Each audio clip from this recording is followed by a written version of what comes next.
When you are ready to begin the presentation, press the Start Broadcast button on the GoToWebinar control panel to allow all attendees to hear you. This system will notify you once you begin your broadcast. The broadcast is now starting. All attendees are in listen-only mode. Today we're going to be talking about introducing our marketing and to our recruiting efforts and watching the love grow. We're very pleased to have you this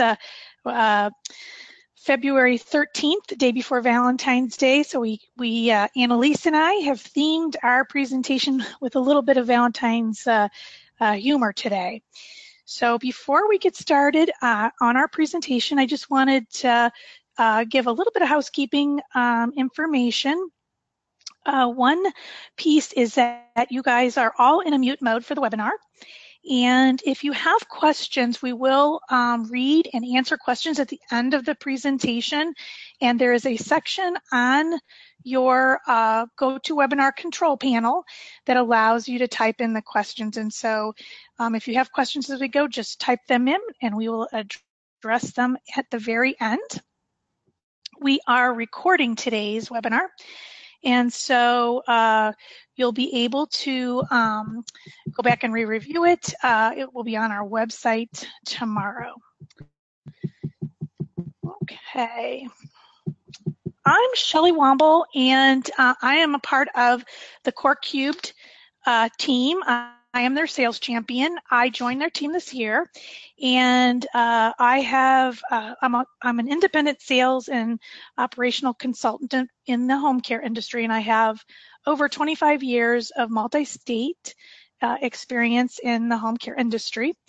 And I'm also an official certified trainer and authorized partner for the Everything DISC personality profiling system.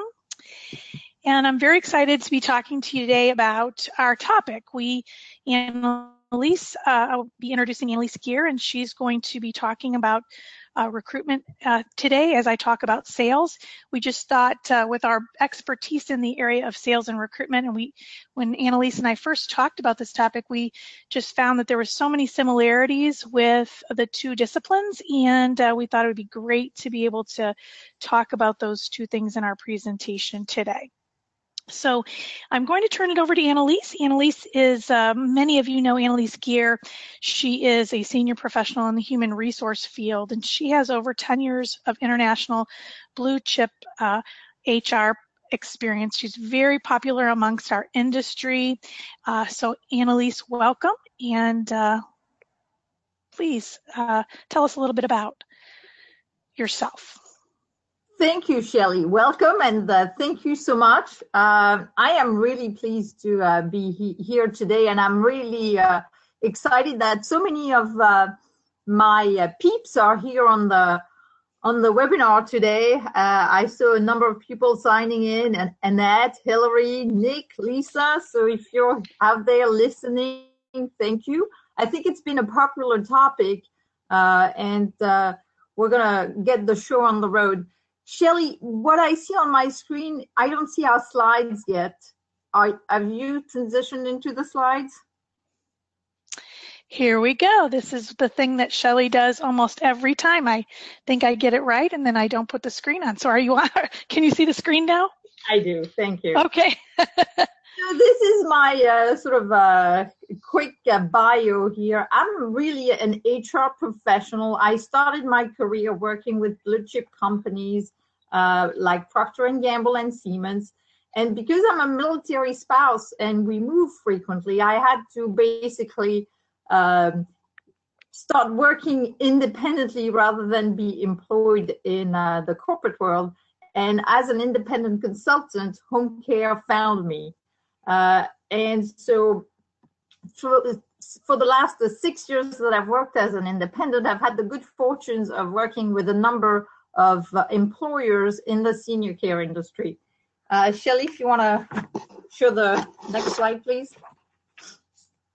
So I have worked with clients who belong to a franchise, actually Visiting Angels in Virginia, where I am located at this time. Gave me my start when they came and asked me to work on their employee handbook 5 years ago now. And since then,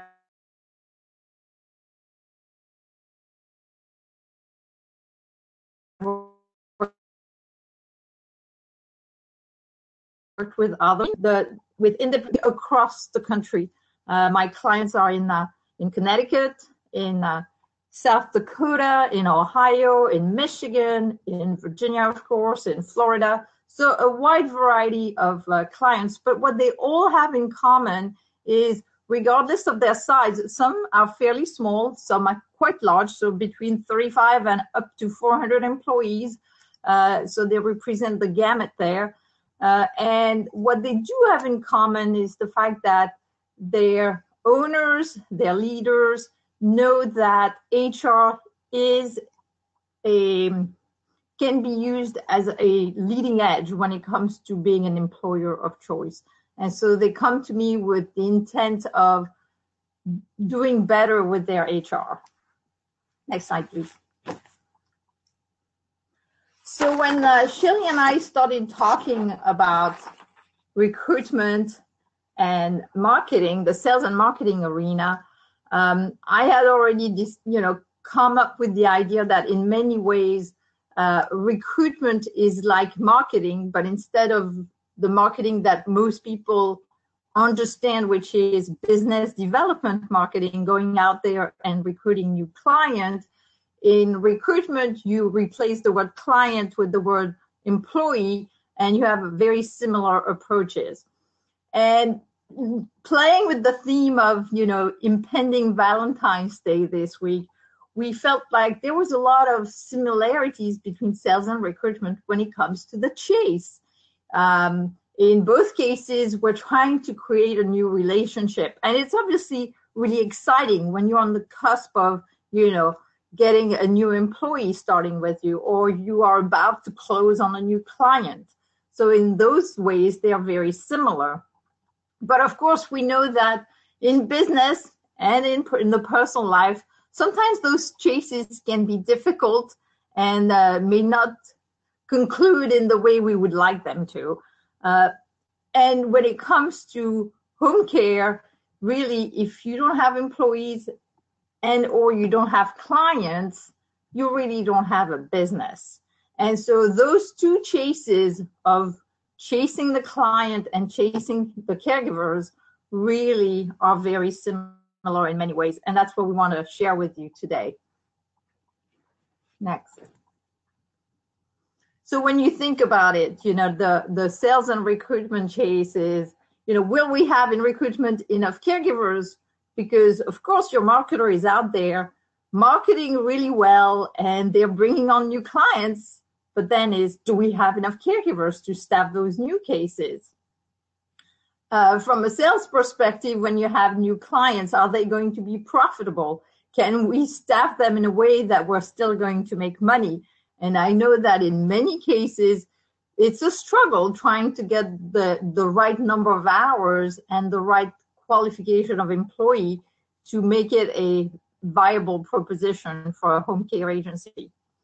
And of course, in the industry of senior care, we all know that turnover is really high. The number on average can be as high as 70%. So if you think about it, when you start the year and you look at your cohort of caregivers, you can say to yourself, if you don't grow, that only 30% of those that are here on January 1st are likely to be there 12 months later. So for sure, retention is a big problem. And when we know how difficult it is to recruit, we really need to think about how can we keep those employees, just like you would think about how can we retain our clients, how can we delight them so they want to stay with us. Next slide, please. There we go. All right. So what Shelle and I want to do is talk about the similarities between the sales and recruitment chase. Over to you, Shelle. Okay, very good. Thank you, Anne-Lise. So I'm going to talk about the sales piece of this. And again, as Anne-Lise mentioned, we're talking about home care sales, caregiver recruitment similarities, and how we can use these things to our advantage. I think it's important that you create a strategy. That's the first thing that we really need to do in terms of the sales piece, and I'm sure Anne-Lise will agree that a strategy is important.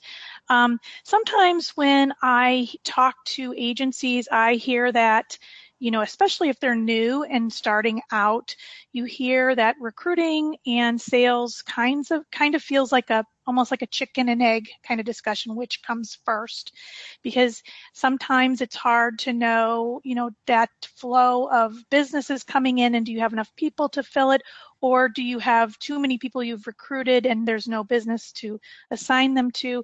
And so I've heard of agencies sometimes kind of taking a break from their sales efforts when they have employees shortages, or they feel like they're running through a rough patch. And I think that's a mistake. I think sales and recruiting have to always occur, and that you shouldn't stop either one of those plans. And there's, we need to discuss how we can harness the power of sales and recruitment all at once. What are the things we can do to do that? So I'm going to talk about the sales piece, and I mentioned the plan. I mentioned the fact that you have to, all agencies should have a sales plan, and it's a strategy that sets out your sales targets and your tactics for your business. It identifies the steps you're going to take and meet your target goals in terms of your growth. So your sales plan should help you define a set of sales targets for your business, and it should help you choose your strategies that are suited for your target market. When we're talking about sales, I always advise agencies to start with a SWOT analysis, a strengths, weaknesses, opportunity, self-review and analysis, because that's a good way to look at where you are. And I always advise folks to do a sales plan at the beginning of the year, and review your results from the prior year, create your SWOT analysis, look at your current statistics related to your current book of business. Where am I getting business from? Where is it coming from? Who refers to me? How is my current digital strategy working for me and my agency in terms of things like my website and search engine optimization, and in terms of social media management? What am I doing in those areas now that I would want to tweak for my new plan? I also would look at who is responsible in my agency for developing the new plan, and what do I want to do to change that plan going forward. And so, all of these things are very important in terms of a sales plan. And I'm going to turn it to Anne-Lise to talk about a recruiting strategy. Yes, so just like you've heard Shelle say about the importance of having a plan when it comes to business development and sales, the same applies to recruitment. When I talk to prospective clients who are interested in working with me, one of my first questions is, do you actually track your recruitment numbers? And if you've been on a call with me, you've heard me say that. And guess what? It is the rare, pleasant surprise when I hear people say, yes, we do. And actually, I can share some data with you. So really knowing where your applicants come from, how many are showing up for interviews, how many from being interviewed become new hires and actually start work. Those are really important metrics that you want to measure in your business, because it's a measure of the efficiency of your recruitment system. But it also helps you in establishing your recruitment strategy, because once you start tracking where people apply from, just like in sales, you're going to find out that there's probably some places that are more productive in terms of yielding a higher number of candidates, but not only numbers, because if you've done any recruitment, you know that you don't want to be inundated with applications. You want to be inundated with qualified applicants. And so being able to find out where do the people who we end up hiring come from is really, I think, one of the most important metrics you need to follow if you're looking at establishing a recruitment strategy. You also want to get a sense of how many people you hire every month or every week to meet your business needs. And if you know how many interviews you need to get 3 hires per week, then you can backtrack and say how many applicants do we need to get to 3 interviews on average. And so that gives you a number that you can give to your recruiter and say, go out there and generate this many applications every week. So it's sort of a reverse engineering of the hiring funnel, and I'm going to talk about that in a minute. So let's talk about it. Okay. Here we go. I'm going to talk about the sales funnel first, and then we're going to turn it over to Anne-Lise to talk about the recruiting and retention funnel. And just like we were talking about strategies, Anne-Lise and I both, one very, very important thing I want to say before we leave that strategy is that when you build your sales strategy, you have to know that you want to grow X amount, and you have to be able to calculate how many employees you're going to need to grow X amount. That's kind of where, of course, you see the marriage start between the recruitment and the sales piece. And in terms of the sales funnel, we both have a funnel. And Anne-Lise will talk about her funnel, but I'm going to talk about the sales funnel and the steps related to the sales funnel. The sales funnel is sort of the pipeline. It gives your agency the targeted plan of action. Of course, this is the way, these are the steps that we use to gain a new customer. And so let's see here.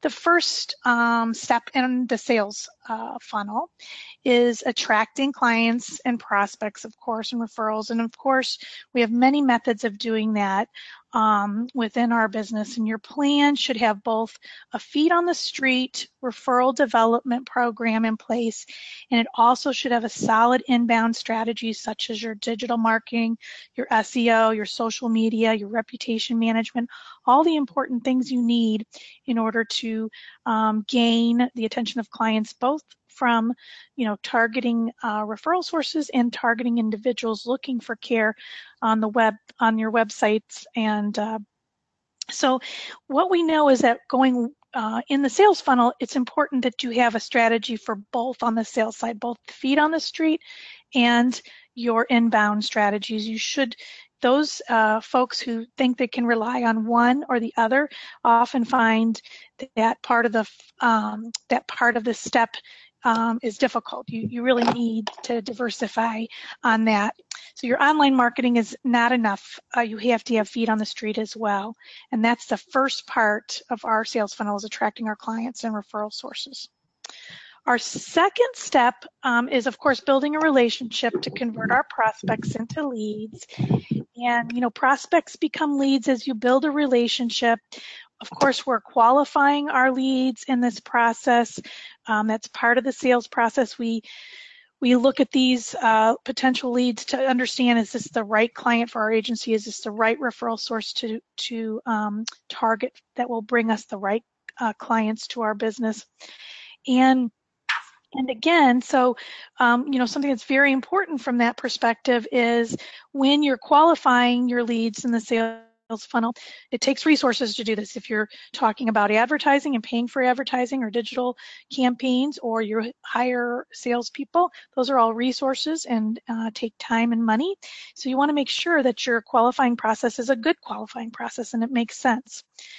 And then, of course, how can your agency help the prospect? How can you add value? One of the methods I teach, or the main method I teach in terms of home care sales, is a consultative sales process. I truly believe that's the best process for sales within our industry. And what that really means is that when we solve somebody's problem, that's the sales process. So sales equal solving problems. So it's very important in this process that in this step of the funnel that we are attuned to all those important pieces. The third part of the sales funnel is closing the deal. So of course we, we've gathered our prospects, we do what we can to gather, we qualify them, and then closing the deal is probably, so to quote our Valentine's Day theme, this is like the marriage, this is the wedding, this is the exciting and joyful part of the sales. We won a referral and we're closing the deal, and it's really the wedding piece of it. And so but we have to know that it's not the end of the sales process. There's really important work to be done that continues in our funnel, and really our sales funnel in our industry never really, people, you want them to stay in the funnel at this point in step 4. You want to maintain and keep. This is your part where you're delighting and retaining your customers, and this really is after the honeymoon part. And customers, right? There's the actual marriage. Yeah, the marriage was the wedding. This is after the honeymoon. So, it's very, very important that to maintain our good relationships with our clients. I mean, it's so important that we have good communication, excellent service, that we're genuinely meeting their needs. We are solving the problem that we said we were going to solve. And this is a critical part. And you want your folks, of course, to stay in this side of the funnel. Okay, so Anne-Lise, here's the recruiting funnel. Yes, and so in the recruiting funnel, it's very similar to the marketing. Like I said earlier on, you're basically looking for prospective applicants to go through that funnel, which has 3 steps as far as I'm concerned, which goes from attracting candidates to apply to your agency, and that's the green part of the funnel, to become candidates that you can select in the blue part of the funnel. And finally, you're able to make a job offer to a number of those, and you start onboarding them, and that's the purple side of the funnel. So in the next few slides, I'm going to take each one of them step by step. So let's look at the one that really looks the most like marketing, and really, when you look at the skills that it takes to be a good recruiter at that stage, it's very similar to the skills you need to be a good marketer in the business world in general. And just like Shelle said to you guys a minute ago, having an online strategy for business development is very important, but it's not enough. And I can't tell you the number of times I hear people say, I have posted jobs online and I don't understand. The phone is not ringing. And if you've been in this industry long enough, you know that nowadays, having job online on a job post, whether it's Craigslist or Indeed, is not enough. You need to be seen out there in your community so people know you not only as a provider of senior care, but also as a good employer. So make sure that you are present in job boards and on your website as well. Don't neglect your website to put your current openings, but that's not enough. You need to identify in your local communities, where are your caregivers coming from?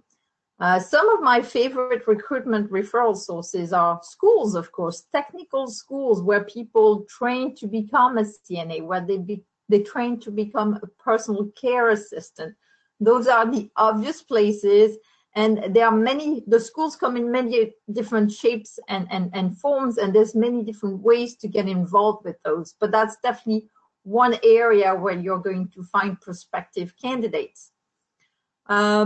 Having done a lot of reading on the industry, there is really out there a strong body of research saying that some of the best caregivers with the longest tenure in the senior care industry come through a church organization.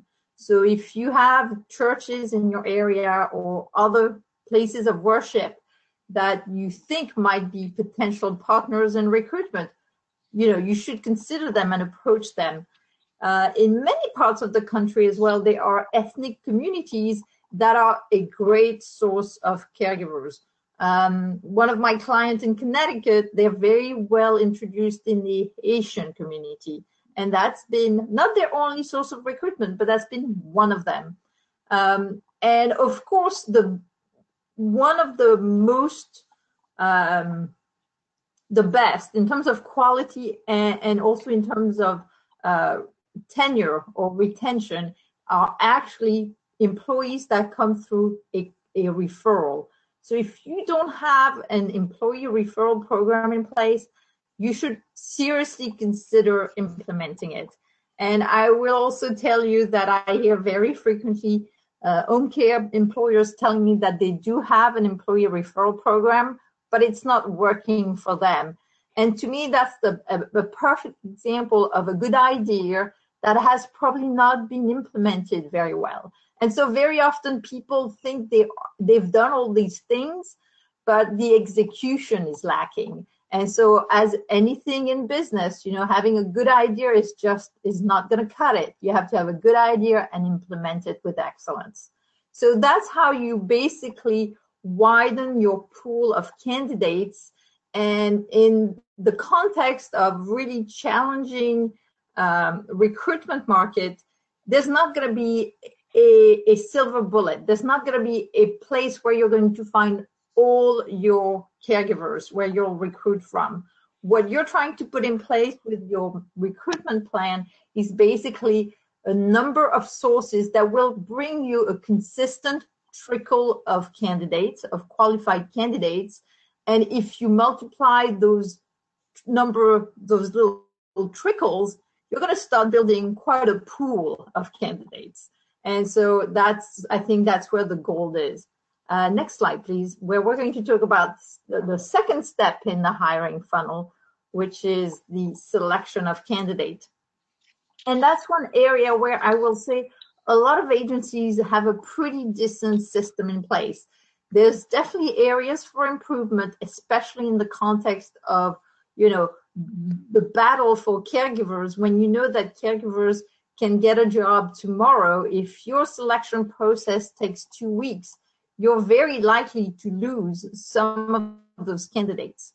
So you need to screen for qualification. You need to interview and assess to make sure that they have the right motivations and the right caring attitude, and that they're likely to stay with your organization. One thing that I've heard recently, which is very interesting, is My CNA Jobs does an annual survey of the caregivers, and 20% of caregivers say that they do not return call for interviews from agencies that they're not familiar with. So if you're wondering if your marketing effort in the community at large has an impact on your recruitment, I think that piece of data is saying resoundingly yes. If prospective candidates have not heard of your company and you're leaving them a voicemail saying, I'm agency X, Y, and Z, and I'd like to interview you tomorrow, chances are, if they haven't heard from you, they may not return your call. So let's look at step number 3, which is often neglected or forgotten by many in the recruitment world, which is that now you've made a job offer, hopefully you will hire and they're going to start work. And that's the third step, which is the onboarding. And onboarding very often in home care equates to orientation. And I know you can't see me and I can't see you guys today, but if I were to ask show of hands, how many of you have an orientation that lasts about 3 hours and fire hoses your new employees with forms and compliance documents that they have to check and sign? Most hands would go up in the air, because unfortunately that's what onboarding too often equates to. And I'm not saying those are not necessary. Trust me, I know, I'm an HR professional. We need to make sure that employees have seen the employee handbooks, that we've highlighted some of our key policies. And so I know this is really important, but, trying to develop one of a recent client said to me, I want to develop a killer orientation. So there are different ways of, getting at the same result. And so thinking about how we can make orientation work for us, not just to get the signatures that we need, but also to culturally onboard the caregivers so that they come out of it and say, this was different. This was actually interesting. That's really the reaction you're aiming for in your orientation. And there are ways to doing that. And another aspect of orientation and of onboarding, of the onboarding process is the start of the mentoring. We don't have time to get into the topic of millennial in the workforce, but basically in senior care, there is one of the reasons for the crisis of recruitment is that we're having trouble recruiting and keeping the new generation of employees as caregivers, those millennials. Few millennials really feel equipped, I think, to be good caregivers. And so by putting in place a mentoring process that will sort of nurture those people who have the right caring attitude, but may not have had a lifetime of caring experience like the older caregivers do, we are more likely to set them up for success. And if you're successful in your job and you feel like your employer is invested in your personal growth, of course, that employee is more likely to stay. And so orientation and the mentoring program for me are the two key pieces of this third step, which is how do we delight our employees so that they want to stay with us. Next slide, please, Shelle. So when we talk about sales and recruitment, we've really tried to highlight for you the parallels. The processes are similar, like we've showed you through the funnel, but also the locations where they happen in the real world can be the same or very similar. So remember I talked about the employee referral program. Make sure that your sales team, not only the caregivers, but the sales team who are out there in the community and tend to have a very outgoing personality and will strike conversations at the grocery stores, at the gas station, at the restaurant. And guess what? A lot of caregivers have work, will work, and do work in the restaurant and the retail industry. So those are actually good places to look for caregivers. They need to know about that referral process, referral bonus that would be open to them, because they may be able to bring you not only new clients, but new employees. Another thing which is an obvious thing, but is probably a little trickier, and that's what we mean by proceed with finesse, is that you have places that are referral partners to your business, like hospitals, skilled nursing and rehab centers, where you have caregivers who are already employed there. And of course, you don't want to be known as the agency that goes and poaches caregivers from other healthcare organizations in town. I think that would not be smart. But there is definitely a percentage of the caregiver population who would enjoy working in home care, where the relationship, the care is definitely one-on-one, where maybe if you're more independently minded, you will enjoy being out there on the road, working for yourself with the client rather than being stuck on the floor in a nursing facility taking care of 10 or 12 patients at the same time. So being able to be open to having those conversations, but not, being out there actively poaching employees, I think is also something else to consider when you're in the community selling. You might be able to recruit at the same time. Next. Okay, before we move, I wanted to maybe add, Anne-Lise, also, because you mentioned earlier about the churches being a really great place, and it's on the slide for recruitment, and it's also a good place for sales to exist as well. And I think that's one really very good example too of how recruitment and sales can happen in the same room. Yep. And also the last bullet with the chronic illness, the nonprofit organizations, the same thing. A lot of times from a sales perspective, you may be involved in speaking to people that are utilizing those nonprofit organizations. Say, for instance, the Alzheimer's Association. It is a sales point for agencies, and it is also a place where you might find caregivers who maybe have have an interest in doing that after caring for somebody or a loved one with that illness. So really great places for sales and recruitment to exist in the same room. Yes, and to that effect, I just want to add a short point, which is that when you're looking at increasing the number of places where you can recruit caregivers, considering family caregivers who have lost their loved one and might be interested, maybe not immediately after the death of their loved one, but within 6 months, maybe having a process in place where you can go back and approach them and say, hey, I know how much you've enjoyed caring for your loved one, although it's clearly demanding, but you were a caring family member.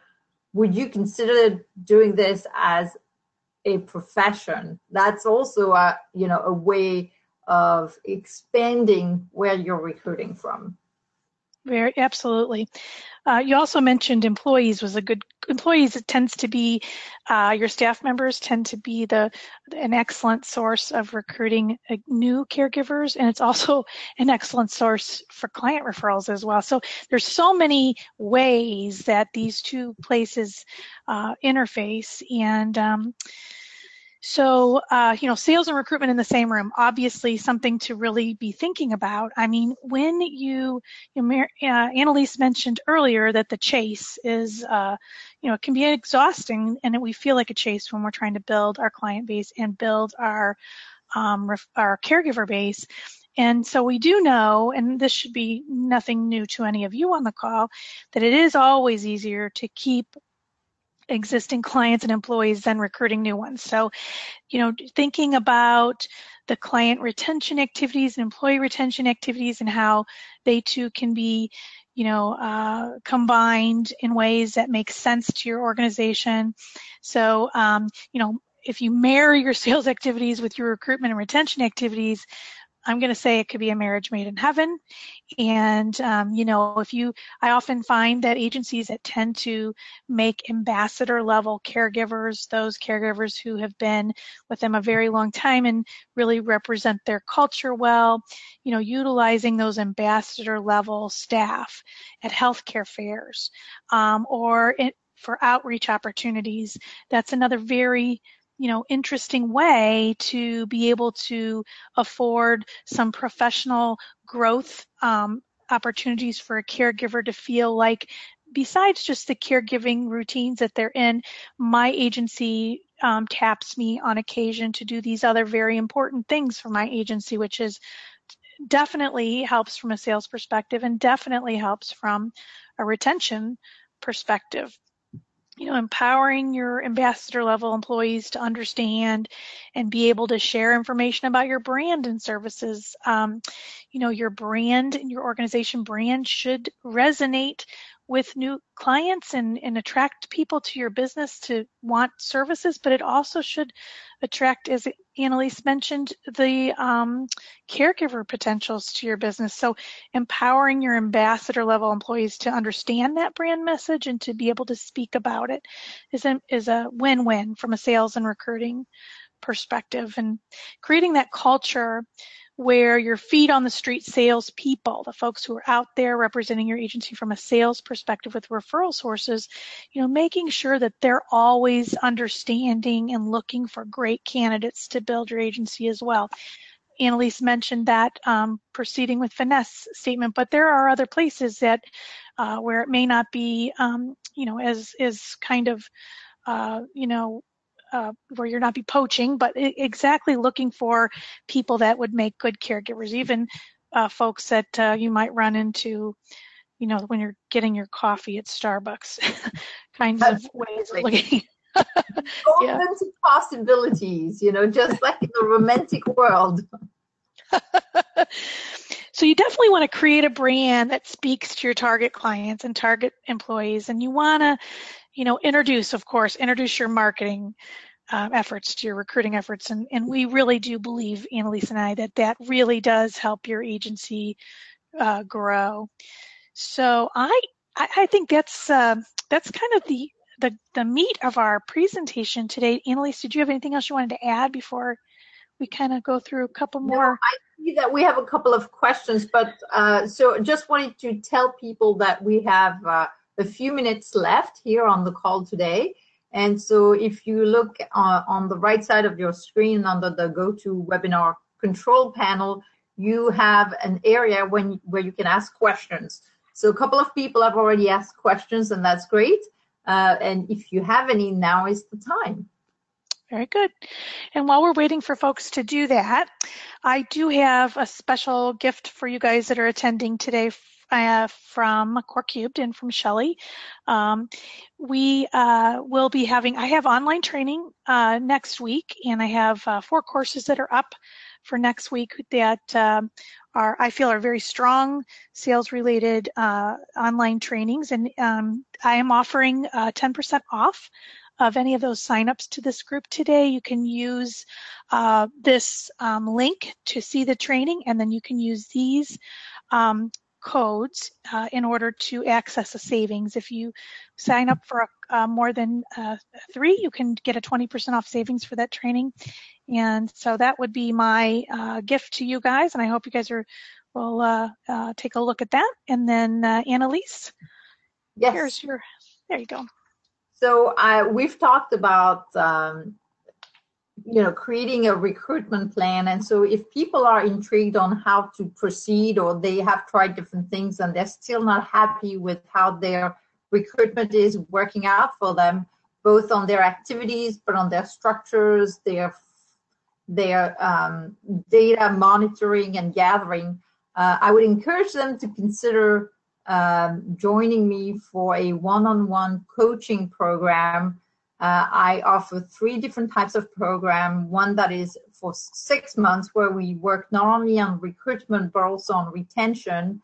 A 3-month program where we go in depth on recruitment, and what I call the done for you, which is a list of, based on an initial conversation, a detailed plan of implementation, but there is no follow-up implementation. You get the plan and you go out on your own to implement it. So if you work with me, you'll definitely learn something. And if you work with me for 6 months or 3 months, you get the benefit of having the monthly calls and the ongoing support to get you to where you want to be. And so whether you are on the call here live today on the 13th of February, or you're listening to the replay, I would encourage you to email me at annelise@gereconsulting.com. So pretty straightforward email address, and tell me that you're interested, and I would schedule a complimentary conversation, to give you more details about the plan and see if that's a fit for you. Okay, very good. Anne-Lise, we are getting some good questions. So I'm going to go ahead and ask most of them are recruiting. So the first question we have, Anne-Lise, is how should we execute an internal candidate referral system properly? Okay, so what I call the employee referral program, there's a number of features that you need to have in place. The first one is the amount of money. And frankly, I've seen everything from $25 per referral to $400 per referral. So you can see that the scale of the referral bonus amount varies widely. And just like anything in compensation, the amount that makes sense for you will be driven by your local market. So if you know how much your competitors in town, the other people who recruit caregivers, pay for their referral bonus, and many of them do have a referral bonus, you want to be at least matching that, if not doing better than that. One thing that I always advise my clients is err on the side of generous. Why do I say that? It's because when you know how much it costs to recruit a new caregiver who doesn't come through the referral process, and even worse, when they leave you shortly thereafter, it's going to cost you at the very least $2,500.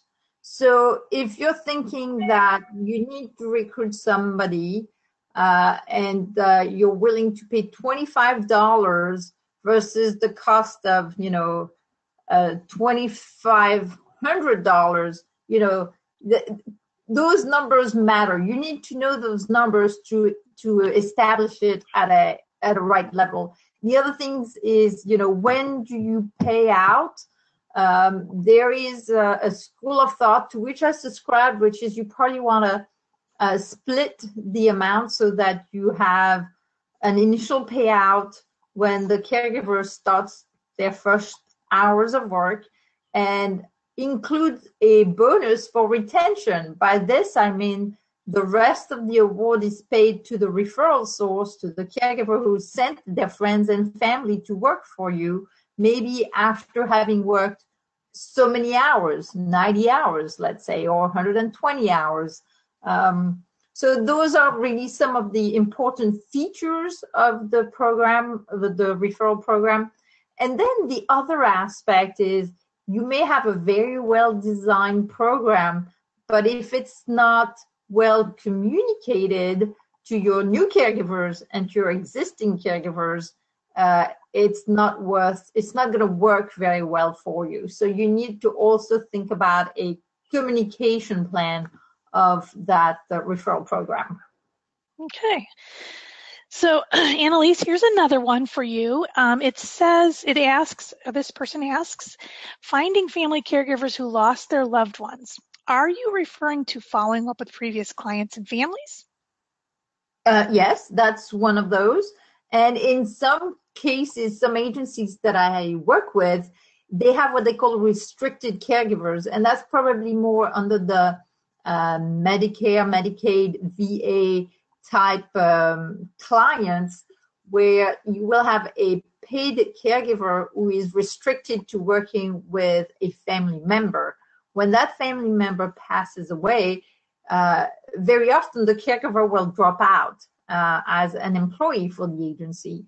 But the more savvy agencies will have a process in place to stay in touch with that person. And obviously you want to proceed with finesse and be delicate about this, but sort of opening the door to people who you don't do that with everybody, clearly, but those who have struck you as good, compassionate caregivers and have what it takes to be successful as caregivers in general, you might want to put them on some sort of a, pipeline where you have different touch points with them, trying to see if they would be open to the possibility and how long down the street they may want to do. And guess what? Some will welcome the opportunity to continue becoming a caregiver and make money out of it as well. So those are different ways of proceeding.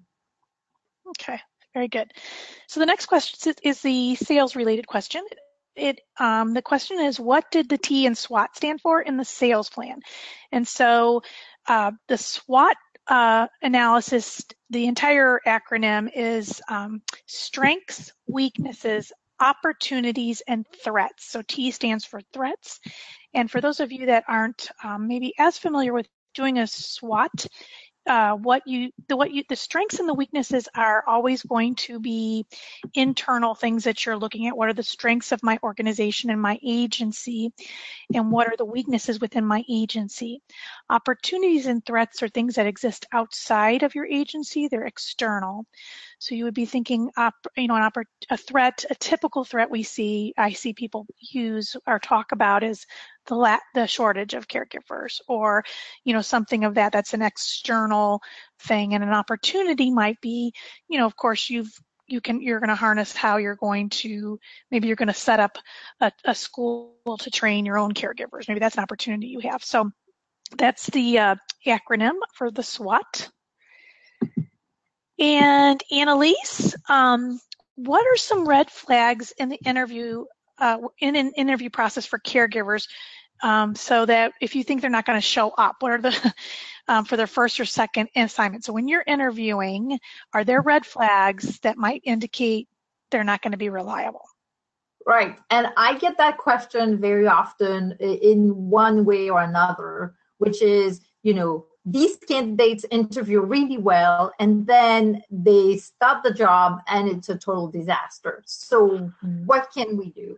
And really, this hones on different aspects of the selection process. The first one is, are your interviewers actually trained interviewers?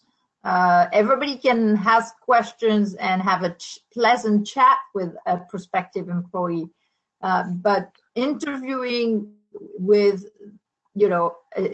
amounts of set criteria and being able to make a hiring decision is a higher level of skills. So the first thing is make sure that your interviewers are trained interviewers. And I actually provide in a 1 hour training, which we can do in a webinar style if anybody is interested, to help maybe refresh or refine your interviewing skills. So that's the first thing, is what is the quality of your interviews. The second one is, in some cases, agencies have used personality assessments.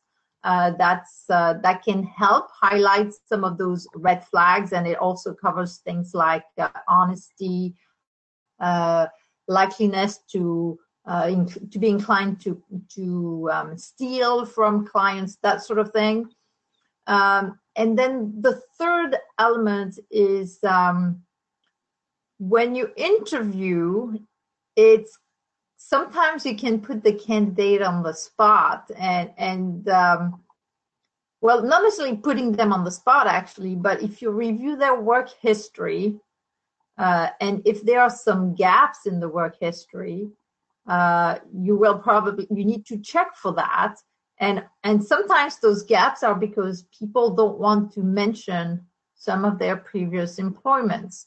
A question that I like to ask is, when I call your previous employers, what are they likely to say to me? And it seems like a really easy question to answer, but people have a tough time not giving you a genuine answer. And so if there's a history or a pattern of people not showing up consistently for work, if the interview process is done skillfully, you might be able to uncover it. And of course, the other aspect is, when you do the reference checking, is ask that type of question. Not everybody is going to be willing to get into the details of just confirming employment dates and the position, but some might, and you should open yourself to asking those questions and hearing the answers. Okay, so we have a few more questions, but we have time for one more. So if we don't cover your question, certainly if you want to reach out to either Anne-Lise or myself, I'll be glad to either give you a call or craft a response back. But this is a good one, Anne-Lise, so I want to ask this. So we have, and this is going to be somebody from an agency, I think, that is doing a lot of Medicaid services. So in those states where you're doing Medicaid services, it's usually frowned upon for you to do referral bonuses to caregivers. So are there any other ways that we can reward existing employees that wouldn't be frowned upon by state Medicaid programs?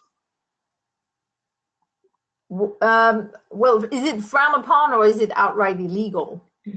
Well, it says they don't allow it. So Okay, so they don't allow it.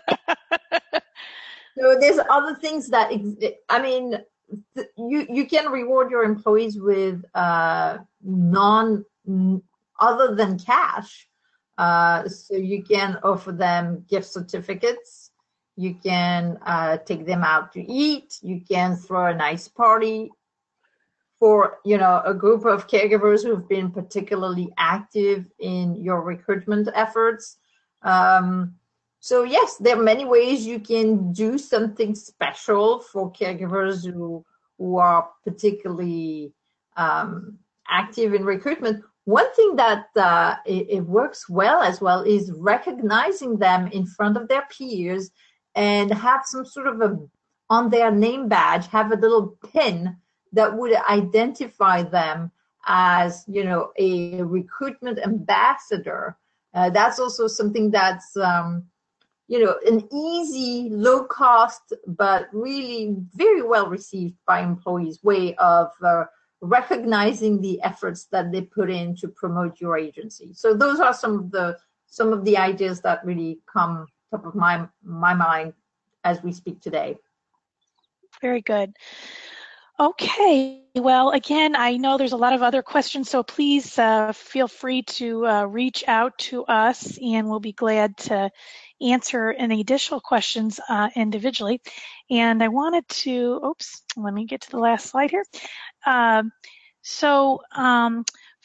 of all, I want to thank Anne-Lise Gere for speaking today with me on this important topic, and we're very appreciative at CoreCubed for your professional guidance here. I thought it was very good information today, and I just wanted to let everybody know this is how you can reach Anne-Lise, and you can see on the slide her phone number and her website and her email. And in terms of CoreCubed, you can see that we also too have our phone number here and our website here our email address as well.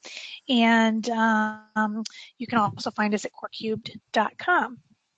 So thank you everybody for attending today, and I hope everybody has a wonderful Valentine's Day tomorrow.